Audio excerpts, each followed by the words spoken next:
ಕೇಳುಗರಿಗೆಲ್ಲ ನಮಸ್ಕಾರ. ಇಂದಿನ ವನಿತಾ ವಿಹಾರ ಕಾರ್ಯಕ್ರಮದಲ್ಲಿ ಗೃಹಿಣಿಯು ಸೂಪರ್ ವಿಮೆನ್ ಬರೆದು ಪ್ರಸ್ತುತಪಡಿಸುತ್ತಾರೆ ಕೆ ನೇತ್ರಾ.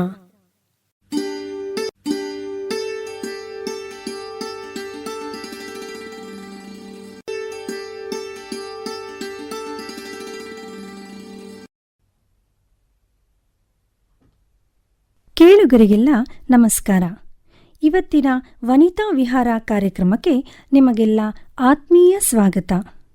ಪ್ರೀತಿಯ ಕೇಳುಗರೆ, ಮಹಿಳೆಯರನ್ನ ನಾವು ಇವಳು ದುಡಿಯುವ ಮಹಿಳೆ, ಇವಳು ಕೇವಲ ಗೃಹಿಣಿ ಅಂತ ವಿಭಜನೆ ಮಾಡುವುದು ಈಗೆಲ್ಲ ಸರ್ವೇ ಸಾಮಾನ್ಯ. ಜೊತೆಗೆ ಹೆಚ್ಚು ವಿದ್ಯಾಭ್ಯಾಸ ಪಡೆದ ಮಹಿಳೆಗೆ, ಅಯ್ಯೋ ನೀವು ಇಷ್ಟೊಂದು ಓದಿ ಮನೇಲೇ ಇದ್ದೀರಾ, ಎಲ್ಲೂ ಕೆಲಸಕ್ಕೆ ಹೋಗಲ್ವಾ ಅಂತ ರಾಗವಾಗಿ ಪ್ರಶ್ನೆಗಳನ್ನು ಕೇಳಿ ಅವಳನ್ನು ಮುಜುಗರಕ್ಕೆ ಒಳಪಡಿಸೋದು ನಡೀತಾ ಇರುತ್ತೆ. ಹೀಗೆ ಸಮಾಜದಲ್ಲಿ ಅನೇಕ ಜನರು ಅನೇಕ ರೀತಿಯ ಪ್ರಶ್ನೆಗಳನ್ನು ಕೇಳಿ ಅವಳ ಮನಸ್ಸಿಗೆ ಅಸಮಾಧಾನ ಉಂಟು ಮಾಡಿದ್ರು, ಅವಳು ಮಾತ್ರ ಸಮಾಧಾನದ ಸ್ಥಿತಿಯಲ್ಲೇ ಸಂಸಾರವನ್ನು ಹೇಗೆ ನಡೆಸಿಕೊಂಡು ಹೋಗ್ತಾಳೆ, ತಾನೂ ಕೂಡ ದುಡಿಯುವ ಮಹಿಳೆಯಂತೆ ಸೂಪರ್ ವಿಮೆನ್ ಅನ್ನೋದನ್ನು ಹೇಗೆ ಸಮರ್ಥಿಸ್ಕೊಳ್ತಾಳೆ ಅನ್ನೋದರ ಬಗ್ಗೆ ಸ್ವಲ್ಪ ವಿಚಾರ ಮಾಡೋಣ.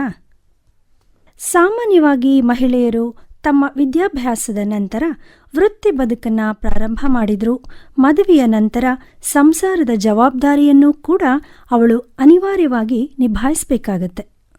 ಹೀಗೆ ಕುಟುಂಬದಲ್ಲಿ ತನ್ನ ಅತ್ತೆ, ಮಾವ, ಗಂಡ, ಮಕ್ಕಳು, ಅತಿಥಿಗಳಾಗಿ ಬರುವ ಸಂಬಂಧಿಕರು, ಸ್ನೇಹಿತರು ಇವರನ್ನೆಲ್ಲ ಸಂಭಾಳಿಸುವಾಗ ತನ್ನ ವೃತ್ತಿ ಬದುಕಿಗೆ ಹೆಚ್ಚು ಗಮನ ಕೊಡಲು ಸಾಧ್ಯ ಆಗಲಿಲ್ಲ ಅನ್ನೋ ಕೊರಗು ಅವಳಲ್ಲಿ ಕಾಣಿಸೋಕ್ಕೆ ಶುರು ಆಗುತ್ತೆ. ತನ್ನ ವೃತ್ತಿ ಬದುಕಿನ ಕಡೆ ಸ್ವಲ್ಪ ಹೆಚ್ಚು ಗಮನ ಕೊಡೋಣ ಅಂತ ಅವಳು ಅಂದ್ಕೊಂಡ್ರೆ ಆಗ ಕುಟುಂಬದ ಸದಸ್ಯರಿಗೆಲ್ಲ ಹೆಚ್ಚು ಸಮಯ ಕೊಡೋಕೆ ಆಗಲಿಲ್ಲ, ಮಕ್ಕಳಿಗೂ ಕೂಡ ತಾನು ಬೇಕು ಅನ್ನಿಸ್ದಾಗ ಅವರಿಗೆ ಸಿಗಲಿಲ್ಲ ಅನ್ನುವ ಬೇಸರದ ಜೊತೆಗೆ ಇವಳು ಮನೆಯವರನ್ನ, ಸಂಬಂಧಿಕರನ್ನ, ಆಪ್ತರನ್ನೆಲ್ಲ ಕಡೆಗಣಿಸ್ತಾ ಇದ್ದಾಳೆ ಅನ್ನುವ ಆರೋಪವೂ ಸಹ ಇವಳ ಮೇಲೆ ಬರುತ್ತೆ.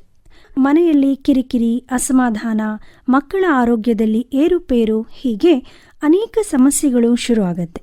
ಆಗ ಅವಳು ಒಂದು ನಿರ್ಧಾರಕ್ಕೆ ಬರ್ತಾಳೆ.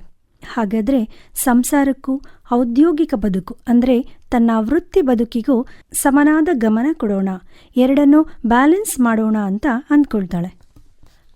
ಆಗ ಕೆಲವೊಮ್ಮೆ ತನ್ನ ವೃತ್ತಿಯಲ್ಲಿನ ಬಡ್ತಿ ಅಂದರೆ ಪ್ರಮೋಷನ್ ಅಂತಹ ಜವಾಬ್ದಾರಿಯನ್ನು ತಿರಸ್ಕರಿಸಬೇಕಾಗಬಹುದು, ಅಥವಾ ಕೆಲವು ಸಾರಿ ತನ್ನ ಸಂಪೂರ್ಣ ಸಾಮರ್ಥ್ಯವನ್ನು ಅಂದರೆ ಸ್ಕಿಲ್ ಎಕ್ಸಲೆನ್ಸ್ ತೋರಿಸೋಕ್ಕಾಗದೆ ನಿಸ್ಸಹಾಯಕಳಾಗಿಬಿಡ್ತಾಳೆ. ಈ ಎಲ್ಲ ಕಾರಣಗಳಿಂದ ಅವಳು ಒಮ್ಮೊಮ್ಮೆ ಗೊಂದಲಕ್ಕೆ ಒಳಗಾಗ್ತಾಳೆ. ಅಂತಹ ಸಂದರ್ಭದಲ್ಲಿ ಕೆಲವು ಮಹಿಳೆಯರು ಸಮಾಧಾನವಾಗಿ ಆಲೋಚನೆ ಮಾಡಿ ಒಂದು ನಿರ್ಧಾರಕ್ಕೆ ಬರ್ತಾರೆ. ತಮ್ಮ ದುಡಿಮೆ ಸಂಸಾರಕ್ಕೆ ಅಗತ್ಯವಿಲ್ಲ ಅನಿಸಿದ್ರೆ, ಜೊತೆಗೆ ಕುಟುಂಬಕ್ಕೆ ಸ್ವತಃ ಅವಳು, ಅವಳ ಸಮಯ ಮತ್ತು ಅವಳ ಕಾಳಜಿ ಅತಿ ಅವಶ್ಯವಾಗಿ ಬೇಕು ಅಂತ ಗೊತ್ತಾದಾಗ ತನ್ನ ವೃತ್ತಿ ಬದುಕಿಗೆ ವಿದಾಯ ಹೇಳಿ ವೈಯಕ್ತಿಕ ಬದುಕಿಗೆ ಆದ್ಯತೆ ಕೊಟ್ಟು ಕುಟುಂಬವನ್ನು ಚೆನ್ನಾಗಿ ನೋಡ್ಕೊಳ್ಳೋದ್ರಲ್ಲಿ ಸಫಲಳಾಗ್ತಾಳೆ ಮತ್ತು ಸಂತೃಪ್ತಿಯಿಂದನೂ ಇರ್ತಾಳೆ. ಆದರೂ ಸಹ ಅವಳ ಸಮಾಧಾನದ ಮನಸ್ಥಿತಿಗೆ ಆಗಾಗ ಎದುರಾಗುವ ಪ್ರಶ್ನೆಗಳು, ನೀವು ಮನೆಯಲ್ಲೇ ಇದ್ದೀರಾ, ಎಲ್ಲೂ ಕೆಲಸಕ್ಕೆ ಹೋಗಲ್ವಾ, ಹೀಗೆ ಕೇಳಿದಾಗ ಅವಳಿಗೂ ಸ್ವಲ್ಪ ಇರುಸುಮುರುಸು ಆಗತ್ತೆ. ಆದರೂ ತಾನು ವಿಚಲಿತಳಾಗದೆ ಶಾಂತವಾಗಿ ಆಲೋಚನೆ ಮಾಡಿದಾಗ ಅವಳಿಗನ್ಸುತ್ತೆ, ನಾನು ಕೂಡ ದುಡಿಯುವ ಮಹಿಳೆಯ ಹಾಗೆ ಗೃಹಿಣಿಯಾಗಿ ಸೂಪರ್ ವಿಮೆನ್ ಆಗಿದ್ದೇನೆ ಅಂತ. ಈ ರೀತಿ ಅವಳು ಮನಸ್ಸಿಗೆ ಸಂತೈಸ್ಕೊಳ್ಳೋದು ಅಷ್ಟೇ ಅಲ್ಲ, ಅದು ನಿಜ ಕೂಡ. ಅದು ಹೇಗೆ ಗೊತ್ತಾ?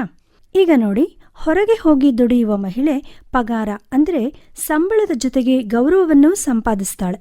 ಹಾಗಾಗಿ ತನ್ನ ಸಂಸಾರದ ಹೆಚ್ಚಿನ ಜವಾಬ್ದಾರಿಯನ್ನ ಕೆಲಸದಾಕಿಯ ಮೇಲೆ ಬಿಟ್ಟು ಹೊರಗೆ ಹೋಗಿ ಸಂಪಾದಿಸ್ತಾಳೆ. ಆಗ ಕುಟುಂಬಕ್ಕೆ ಸರಿಯಾಗಿ ಗಮನ ಹರಿಸೋಕೆ ಆಗಲಿಲ್ಲ ಅನ್ನುವ ಕೊರಗನ್ನ ತಾನು ಸಂಪಾದಿಸಿದ ಹಣದಿಂದ ಸಮರ್ಥಿಸ್ಕೊಳ್ತಾಳೆ, ಅಥವಾ ಆ ಬೇಜಾರನ್ನ ಮರೆಮಾಚ್ತಾಳೆ. ಮತ್ತು ತಾನು ಸಂಪಾದಿಸಿದ ಹಣದಿಂದಲೇ ಎಲ್ಲದರಲ್ಲೂ ಕಾಂಪ್ರಮೈಸ್ ಮಾಡ್ಕೊಳ್ಳೋಕೆ ಮುಂದಾಗ್ತಾಳೆ.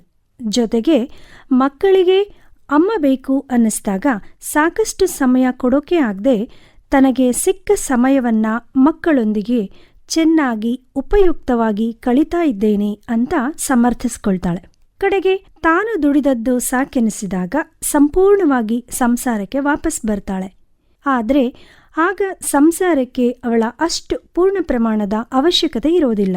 ಕಾರಣ ಮಕ್ಕಳೆಲ್ಲ ತಮ್ಮ ಪಾಡಿಗೆ ತಾವೇ ಬೆಳೆದು ದೊಡ್ಡವರಾಗ್ಬಿಟ್ಟಿರ್ತಾರೆ.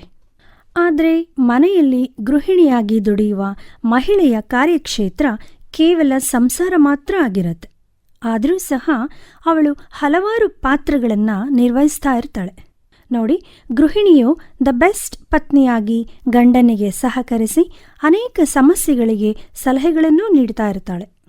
ಜೊತೆಗೆ ದ ಬೆಸ್ಟ್ ನರ್ಸ್ ಅಥವಾ ಕೇರ್ ಟೇಕರ್ ಆಗಿ ಅತ್ತೆ ಮಾವನನ್ನು ನೋಡ್ಕೊಳ್ತಿರ್ತಾಳೆ. ಅವರ ಆರೋಗ್ಯದ ದೃಷ್ಟಿಯಿಂದ ಅಗತ್ಯವಿರುವ ಅಡಿಗೆ ಮಾಡಿ ಬಡಿಸ್ತಾಳೆ. ಹಾಗೆ ಮನೆಯನ್ನ ಓರಣವಾಗಿ ಇಡುವಲ್ಲಿ ಮಾರುಕಟ್ಟೆಯಿಂದ ತಂದ ತರಕಾರಿ ಸಾಮಾನುಗಳನ್ನು ಸರಿಯಾದ ರೀತಿಯಲ್ಲಿ ಸದ್ಬಳಕೆ ಮಾಡಿಕೊಳ್ಳುವುದರಲ್ಲಿ, ಕುಟುಂಬದ ಆರ್ಥಿಕ ವ್ಯವಹಾರವನ್ನು ನೋಡಿಕೊಳ್ಳುವುದರಲ್ಲಿಯೂ ಸಹ ಅವಳು ಒಂದು ರೀತಿ ಎಕನಾಮಿಸ್ಟ್ ಆಗಿರುತ್ತಾಳೆ. ಇಡೀ ಸಂಸಾರದ ಆರೋಗ್ಯದ ಜವಾಬ್ದಾರಿ ಇವಳ ಮೇಲೆ ಇರುವುದರಿಂದ ಪೌಷ್ಟಿಕಾಂಶವುಳ್ಳ ರುಚಿಕರವಾದ ವಿಧವಿಧವಾದ ಆಹಾರವನ್ನು ಮಕ್ಕಳಿಗೆ, ವಯಸ್ಸಾದವರಿಗೆ ಹಾಗೂ ಅತಿಥಿಗಳಿಗಾಗಿ ಅಂತ ತಯಾರಿಸಿ ಪ್ರೀತಿಯಿಂದ ಬಡಿಸುವಲ್ಲಿ ಅವಳು ಒಳ್ಳೆ ಕುಕ್, ಜೊತೆಗೆ ಒಳ್ಳೆ ನ್ಯೂಟ್ರಿಷನಿಸ್ಟ್ ಕೂಡ ಆಗಿರಲೇಬೇಕು. ಇದೆಲ್ಲದರ ಜೊತೆಗೆ ಮಕ್ಕಳನ್ನು ಸುಸಂಸ್ಕೃತರನ್ನಾಗಿ ಮಾಡುವಲ್ಲಿ ಉತ್ತಮ ಟೀಚರ್ ಕೂಡ ಆಗಿರ್ತಾಳೆ. ಮಕ್ಕಳ ಪಠ್ಯ ಚಟುವಟಿಕೆ, ಪಠ್ಯೇತರ ಚಟುವಟಿಕೆಗಳನ್ನು ಗಮನಿಸಿ ಪ್ರೋತ್ಸಾಹಿಸಿ ಅವರಿಗೆ ತರಬೇತಿ ನೀಡಿ ಹುರಿದುಂಬಿಸ್ತಾ ಇರ್ತಾಳೆ.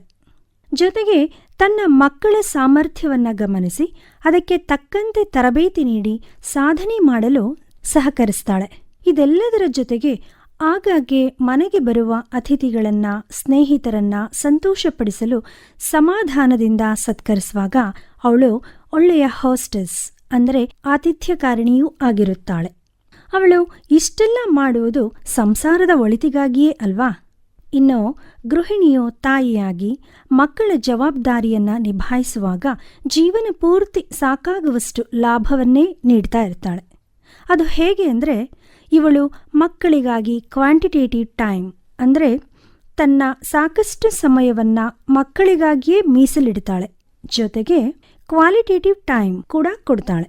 ಅಂದರೆ ಮಕ್ಕಳಿಗೆ ಅಗತ್ಯವಿರುವಾಗೆಲ್ಲ ತನ್ನ ಸಮಯವನ್ನೆಲ್ಲ ಉಪಯುಕ್ತವಾಗಿ ಕಳೀತಾ ಇರ್ತಾಳೆ. ಇದೆಲ್ಲದರ ಜೊತೆಗೆ ತನ್ನ ಬಿಡುವಿನ ಸ್ವಲ್ಪ ಸಮಯದಲ್ಲಿ ತನ್ನ ವೃತ್ತಿಯನ್ನ ಪಾರ್ಟ್ ಟೈಮ್ ಕೆಲಸ ಅಂತನೋ ಅಥವಾ ಹವ್ಯಾಸ ಅಂತನೋ ರೂಢಿಸಿಕೊಂಡು ಕುಟುಂಬವನ್ನು ನಿರ್ವಹಿಸುವ ಇವಳದ್ದು ಕೂಡ ರಿವಾರ್ಡಿಂಗ್ ಜಾಬ್ ಅಂದರೆ ಲಾಭದಾಯಕ ಕೆಲಸ ಅನ್ಸತ್ತೆ. ಹೀಗೆ ಗೃಹಿಣಿಯು ತಾನು ಮಗಳು, ಸಹೋದರಿ, ಪತ್ನಿ, ಸೊಸೆ, ಸ್ನೇಹಿತೆ, ತಾಯಿ ಹೀಗೆ ಅನೇಕ ಪಾತ್ರಗಳನ್ನು ಅವಳು ನಿರ್ವಹಿಸುವಾಗ ಅವಳ ತಾಯಿಯ ಪಾತ್ರಕ್ಕೆ ಬಹಳ ಮಹತ್ವವಿದೆ. ಯಾಕಂದರೆ ಅವಳು ಒಂದು ಮಗುವಿಗೆ ಜನ್ಮ ನೀಡುವ ಮೊದಲೇ ಅಂದರೆ ತನ್ನ ಗರ್ಭಾವಸ್ಥೆಯಲ್ಲೇ ಮಗುವಿಗೆ ಅನೇಕ ಸಂಸ್ಕಾರಗಳನ್ನು ಕಲಿಸಬೇಕಾಗತ್ತೆ. ಅದಕ್ಕಾಗಿ ಅವಳೇ ಸ್ವತಃ ಸುಸಂಸ್ಕೃತ ಮಹಿಳೆಯಾಗಿರಬೇಕು. ಅವಳ ಆಲೋಚನೆಗಳು, ಭಾವನೆಗಳು, ನಡವಳಿಕೆಗಳು ಹಾಗೂ ಕುಟುಂಬದ ಸದಸ್ಯರೊಡನೆ ಅವಳ ಒಡನಾಟ ಈ ಎಲ್ಲವೂ ಮಗುವಿನ ಬೆಳವಣಿಗೆಯ ಮೇಲೆ ಪ್ರಭಾವ ಬೀರ್ತಾ ಇರುತ್ತೆ. ಹಾಗಾಗಿ ಅವಳು ಭಾವನಾತ್ಮಕವಾಗಿಯೂ ಸಹ ಗಟ್ಟಿಯಾಗಲು ಸಾಕಷ್ಟು ಒಳ್ಳೆ ವಿಚಾರವುಳ್ಳ ಪುಸ್ತಕಗಳನ್ನು ಓದಬೇಕು. ಜೊತೆಗೆ ಒಳ್ಳೊಳ್ಳೆ ಉಪನ್ಯಾಸಗಳನ್ನು ಕೇಳುವ ಅಭ್ಯಾಸ ಮಾಡಿಕೊಳ್ಬೇಕು.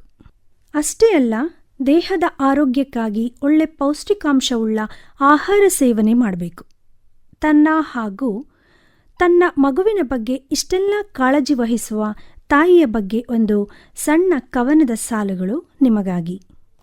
9 ತಿಂಗಳು ಬಸಿರ ಹೊತ್ತಳು ಅಮ್ಮ, ನೋವು ಸಹಿಸಿ ನನ್ನ ಹೆತ್ತಳು ಅಮ್ಮ. ನನಗಾಗಿ ಅನುಭವಿಸಿದಳು ನೋವು, ನನಗಾಗಿ ನೀಡಿದಳು ಬೆಚ್ಚನೆಯ ಕಾವು. ನನಗಾಗಿ ಕಟ್ಟಿದಳು ಜೋಲಿ, ಮಲಗಲು ಹಾಡಿದಳು ಸುವಾಲಾಲಿ.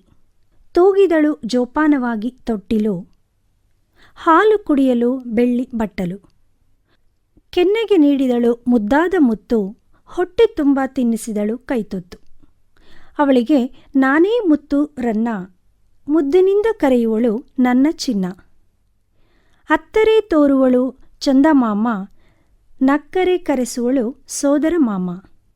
ಹೀಗೆ ಮಗುವಿನ ಲಾಲನೆ ಪಾಲನೆ ಮಾಡುತ್ತಾ, ಆಟ ಆಡಿಸುತ್ತಾ, ನೀತಿ ಪಾಠ, ಸ್ವಚ್ಛತೆಯ ಪಾಠ, ಆಧ್ಯಾತ್ಮದ ಪಾಠ ಎಲ್ಲವನ್ನೂ ಕಲಿಸ್ತಾ ಮಗುವಿಗೆ ಸಿಂಗರಿಸಿ ಅದರ ಸೌಂದರ್ಯವನ್ನು ಸವಿಯುತ್ತಾ ತನ್ನನ್ನು ತಾನು ಮರೆತು ಬಿಡ್ತಾಳೆ. ಆದರೂ ಸಹ ತನ್ನನ್ನೇ ಮಗು ಅನುಕರಣೆ ಮಾಡುತ್ತೆ ಅನ್ನುವ ಎಚ್ಚರಿಕೆಯೊಂದಿಗೆ ಅವಳೂ ಸಹ ತನ್ನ ವ್ಯಕ್ತಿತ್ವವನ್ನು ರೂಪಿಸಿಕೊಳ್ಳುವುದರ ಕಡೆಗೆ ಗಮನನೂ ಕೂಡ ಹರಿಸ್ತಾ ಇರ್ತಾಳೆ. ಹಾಗಾದರೆ ತನ್ನ ಮಗುವಿನ ಮೇಲೆ ಅವಳು ಅಕ್ಕರೆಯಿಂದ ತೋರುವ ಕಾಳಜಿಯನ್ನು ಈ ಕವನದ ಸಾಲುಗಳಲ್ಲಿ ಕೇಳೋಣ. ಮೈ ಸ್ವಚ್ಛತೆಗೆ ಮಾಡಿಸಿದಳು ನಿತ್ಯ ಸ್ನಾನ, ಮನಶುದ್ಧಿಗಾಗಿ ಮಾಡಿಸಿದಳು ನಿತ್ಯ ಧ್ಯಾನ. ನಾನು ಅವಳಿಗೆ ಅತಿ ಮುದ್ದಾದ ಮಗು, ಸದಾ ಬಯಸುವಳು ನನ್ನ ಸುಂದರ ನಗು. ಇಟ್ಟಳು ನನಗೆ ಕಣ್ಣ ದೃಷ್ಟಿ ಬೊಟ್ಟು, ಕಟ್ಟಿದಳು ನನಗೆ ಸುಂದರ ಕುದುರೆ ಜುಟ್ಟು. ಕಾಲಿಗೆ ಕಟ್ಟಿದಳು ಘಲ್ಘಲ್ ಗೆಜ್ಜೆ, ಹೋಗಲಾಡಿಸಿದಳು ನನ್ನಯ್ಯ ಲಜ್ಜೆ. ಕೈ ಹಿಡಿದು ಆಡಿಸುವಳು ಆಟ, ಮೊದಲೇ ಕಲಿಸಿದಳು ನೀತಿ ಪಾಠ. ಬೇಸರವಿಲ್ಲದೆ ನಿತ್ಯವೂ ಹೆಣೆದಳು ಜಡೆ, ಆಗಾಗ್ಗೆ ಮಾಡಿ ತಿನ್ನಿಸಿದಳು ಬಿಸಿ ಬಿಸಿ ವಡೆ. ಶಾಲೆಗೆ ಕಳಿಸಿದಳು ಬಹು ನಲ್ಮೆಯಿಂದ, ಮನೆಗೆಲಸ ಮಾಡಿಸಿದಳು ಬಹಳ ಒಲ್ಮೆಯಿಂದ.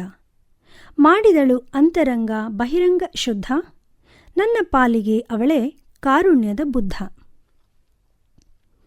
ಆಟ ಆಡಿಸಿದಳು ಕರೆದು ಗುಮ್ಮ ಗುಮ್ಮ, ಸದಾ ನನ್ನ ದಾರಿ ಕಾಯುವಳು ನನ್ನ ಅಮ್ಮ. ತೊಡಿಸಿದಳು ಕೈಗೆ ಘಲ್ಘಲ್ ಬಳೆ, ಮಾಡಿ ತಿನ್ನಿಸಿದಳು ಗರಿಗರಿ ಕೋಡುಬಳೆ.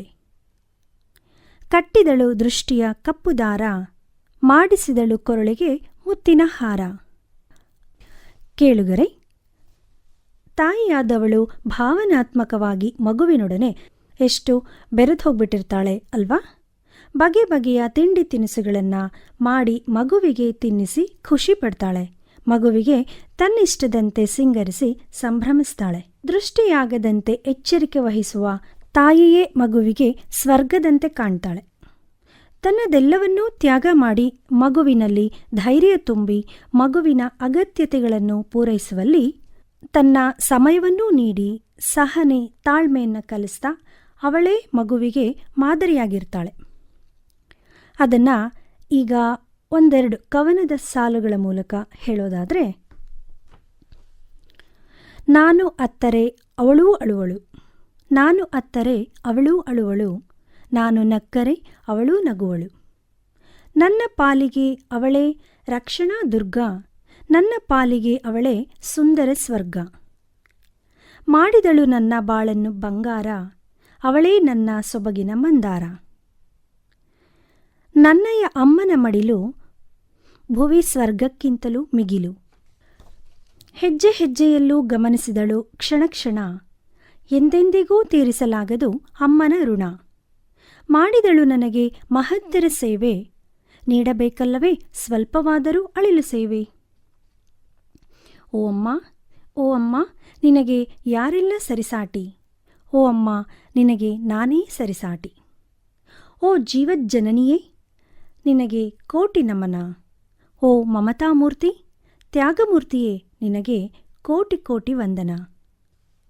ಕೇಳುಗರೆ, ಹೀಗೆ ಮಹಿಳೆಯು ತನ್ನ ಎಲ್ಲ ಪಾತ್ರಗಳನ್ನು ಅಚ್ಚುಕಟ್ಟಾಗಿ ನಿರ್ವಹಿಸುತ್ತಾ ಗೃಹಿಣಿಯಾಗಿ ಸಂಸಾರಕ್ಕೆ ಅವಶ್ಯಕತೆ ಇರುವಷ್ಟೂ ದಿನ ಸಂಸಾರದ ಜವಾಬ್ದಾರಿಗಳನ್ನು ನಿರ್ವಹಿಸಿ ನಂತರದ ದಿನಗಳಲ್ಲಿ ಬೇಕಿದ್ದರೆ ಹೊರಗೆ ಹೋಗಿ ದುಡಿಯುವ ಆಯ್ಕೆ ಹೊಂದಿರುವ ಇವಳಿಗೆ ತನ್ನ ಸಾಧನೆ ಬೆಳಕಿಗೆ ಬರಬೇಕಾದರೆ ತನ್ನ ಪತಿ ಮತ್ತು ಮಕ್ಕಳ ಸಾಧನೆಯ ತನಕ ಕಾಯಬೇಕು. ಅದೇ ದುಡಿಯುವ ಮಹಿಳೆ ತನ್ನ ಬದುಕನ್ನು ತಾನೇ ಕಟ್ಕೊಳ್ತಾಳೆ. ಗೃಹಿಣಿಯು ಮಾತ್ರ ತನ್ನ ಗಂಡ ಮತ್ತು ಮಕ್ಕಳ ಬದುಕನ್ನು ಕಟ್ಟಿಕೊಡುವುದರಲ್ಲಿ ಸಹಾಯಕಳಾಗಿರ್ತಾಳೆ. ಅದಕ್ಕಾಗಿ ಅವಳ ತ್ಯಾಗ ಮತ್ತು ನಿಸ್ವಾರ್ಥ ಬದುಕಿಗೂ ಕೂಡ ಗೌರವ ಇರಲಿ. ಹೀಗೆ ಗೃಹಿಣಿಯು ಪ್ರತಿದಿನ 12ರಿಂದ 15 ಗಂಟೆಗಳ ಕಾಲ ತನ್ನ ಸಂಸಾರಕ್ಕಾಗಿ ದುಡಿತಾ ಇರ್ತಾಳೆ. ಅತಿಥಿಗಳು ಬಂದಾಗ ಹಬ್ಬ ಹರಿದಿನಗಳಲ್ಲಿ ಸ್ವಲ್ಪ ಹೆಚ್ಚಿಗೆ ದುಡಿಯುವ ಇವಳನ್ನು ನೀವು ಹೌಸ್ ವೈಫಾ ಎಂದು ರಾಗವಾಗಿ ಪ್ರಶ್ನೆ ಕೇಳಿ ಮುಜುಗರಕ್ಕೆ ಒಳಪಡಿಸ್ತಾರೆ. ಯಾಕಿರಬಹುದು ಅಂದರೆ, ಸಂಸಾರದಲ್ಲಿ ಅವಳ ದುಡಿಮೆಗೆ ಶೂನ್ಯ ಸಂಪಾದನೆ ಅಂತ ಇರಬೇಕು. ಅದಕ್ಕೆ ಅನ್ಸತ್ತೆ ಅಂಗವಿಕಲರಿಗೆ ವೇತನ, ವೃದ್ಧಾಪ್ಯ ವೇತನ, ನೌಕರರಿಗೆ ನಿವೃತ್ತಿಯ ನಂತರ ಪೆನ್ಷನ್ ಹೀಗೆಲ್ಲ ನೀಡಿ ಅವರನ್ನು ಗೌರವಿಸುವ ಹಾಗೆ ಸರ್ಕಾರದಿಂದ ವಿದ್ಯಾವಂತ ಗೃಹಿಣಿಗೂ ಅವಳ ಕ್ವಾಲಿಫಿಕೇಷನ್ಗೆ ತಕ್ಕಂತೆ ಸ್ವಲ್ಪ ಗೌರವಧನ, ಅದು ನಿಗದಿತ ಸಮಯದವರೆಗೆ ಅಂದರೆ ಕೆಲವು ವರ್ಷಗಳವರೆಗೆ ನೀಡಿದರೆ ಅವಳಿಗೂ ಸಮಾಜದಲ್ಲಿ ಗೌರವ ಸಿಗಬಹುದು. ಇದರಿಂದ ಸ್ವಲ್ಪ ಮಟ್ಟಿಗಾದರೂ ನಿರುದ್ಯೋಗ ಸಮಸ್ಯೆ, ಡೈವೋರ್ಸ್ ಸಮಸ್ಯೆ, ಇನ್ನೂ ಅನೇಕ ಕೌಟುಂಬಿಕ ಸಮಸ್ಯೆಗಳು ಕಡಿಮೆಯಾಗಬಹುದೇನೋ ಅಂತ ಅನಿಸುತ್ತೆ. ಹಾಗೆಯೇ ಮಕ್ಕಳೇನಾದರೂ ಒಳ್ಳೆ ರೀತಿಯಲ್ಲಿ ಬೆಳೆದಾಗ ಅಪ್ಪ ಮತ್ತು ಅಮ್ಮ ಇಬ್ಬರನ್ನೂ ಮೆಚ್ಚುವ ಸಮಾಜ, ಅದೇ ಮಕ್ಕಳು ಕೆಟ್ಟ ದಾರಿ ಹಿಡಿದಾಗ ಮೊದಲು ಬೈಯೋದು ತಾಯಿಯನ್ನೇ. ಹೀಗೆ ಮಕ್ಕಳ ಮತ್ತು ಕುಟುಂಬದ ಜವಾಬ್ದಾರಿಯನ್ನು ಮನೆಯಲ್ಲೇ ಇದ್ದುಕೊಂಡು ಅಚ್ಚುಕಟ್ಟಾಗಿ ನಿರ್ವಹಿಸುವ ಮಹಿಳೆಗೂ ದುಡಿಯುವ ಮಹಿಳೆಗೂ ಸಮಾನತೆ ಇದ್ದರೆ ಚಂದ ಅನ್ಸುತ್ತೆ. ನಮ್ಮ ಅಜ್ಜಿ ಹೇಳ್ತಾ ಇದ್ರು, ಊರಿನ ಕೋಟೆನಾದರೂ ಗೆಲ್ಲಬಹುದು, ಅಡುಗೆ ಕೋಣೆಯನ್ನು ಗೆಲ್ಲೋಕ್ಕಾಗಲ್ಲ ಅಂತ. ಅಂದರೆ ಏನು ಗೊತ್ತಾ, ಹೊರಗಿನ ಎಲ್ಲ ಕೆಲಸವನ್ನು ಮಾಡಿ ಮುಗಿಸಬಹುದು, ಇಲ್ಲ ಅಂದರೆ ಬೇರೆಯವರಿಗೂ ಹೇಳಿ ಮಾಡಿಸಬಹುದು. ಆದರೆ ಮನೆ ಕೆಲಸ ಆ ರೀತಿ ಆಗೋಲ್ಲ. ಬೆಳಗ್ಗೆಯಿಂದ ಮಾಡಿ ಮುಗಿಸಿದ್ರೂ ಪುನಃ ಸಂಜೆ ಆದರೆ ರಾತ್ರಿಯವರೆಗೂ ಗೃಹಿಣಿಯು ತನ್ನನ್ನು ಅಡಿಗೆ ಮನೆಗೆ ಹೊಂದಿಸ್ಕೊಳ್ಬೇಕು. ಎಲ್ಲ ಕೆಲಸ ಮುಗಿಸಿ ಮಲಗಿದ್ರೂ ಪುನಃ ಬೆಳಗ್ಗೆ ಪ್ರಾರಂಭಿಸಬೇಕು. ಇದೆಲ್ಲದಕ್ಕೂ ಮನೆಯ ಸದಸ್ಯರೆಲ್ಲರ ಸಹಕಾರವೂ ಕೂಡ ಇರಬೇಕು. ಗೃಹಿಣಿಯು ಹೀಗೆ ಪೂರ್ಣ ಪ್ರಮಾಣದಲ್ಲಿ ತೊಡಗಿಸಿಕೊಂಡಾಗ ಮಾತ್ರ ಸಂಸಾರದಲ್ಲಿ ನೆಮ್ಮದಿ, ಸಂತೃಪ್ತಿ ಕಾಣೋಕೆ ಸಾಧ್ಯ. ಅಂತಹ ಕುಟುಂಬವನ್ನೇ ಸುಖಿ ಕುಟುಂಬ ಅಂತ ಹೇಳ್ಬಹುದು.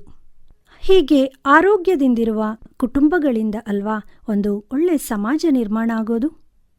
ದುಡಿಯುವ ಮಹಿಳೆ ಮಕ್ಕಳಿಗೆ ಸ್ವಲ್ಪ ಆಸ್ತಿ ಮಾಡಬಹುದು, ಆದರೆ ಗೃಹಿಣಿಯು ತನಗೆ ಬೇರೆ ಆಯ್ಕೆಯೇ ಇಲ್ಲದೆ ಮಕ್ಕಳನ್ನೇ ಆಸ್ತಿಯನ್ನಾಗಿ ಮಾಡಲು ಪೂರ್ಣ ಪ್ರಮಾಣದಲ್ಲಿ ದುಡಿತಾ ಇರ್ತಾಳೆ. ಹಾಗಾಗಿ ಗೃಹಿಣಿಯೂ ಕೂಡ ಸಮಾಜಕ್ಕೆ ನೀಡ್ತಾ ಇರುವ ಅಮೂಲ್ಯವಾದ ಕೊಡುಗೆಯನ್ನು ಪರಿಗಣಿಸಿದರೆ ದುಡಿಯುವ ಮಹಿಳೆಯಂತೆ ಗೃಹಿಣಿಯೂ ಕೂಡ ಸೂಪರ್ ವಿಮೆನ್ ಅಂತ ಹೇಳಬಹುದು.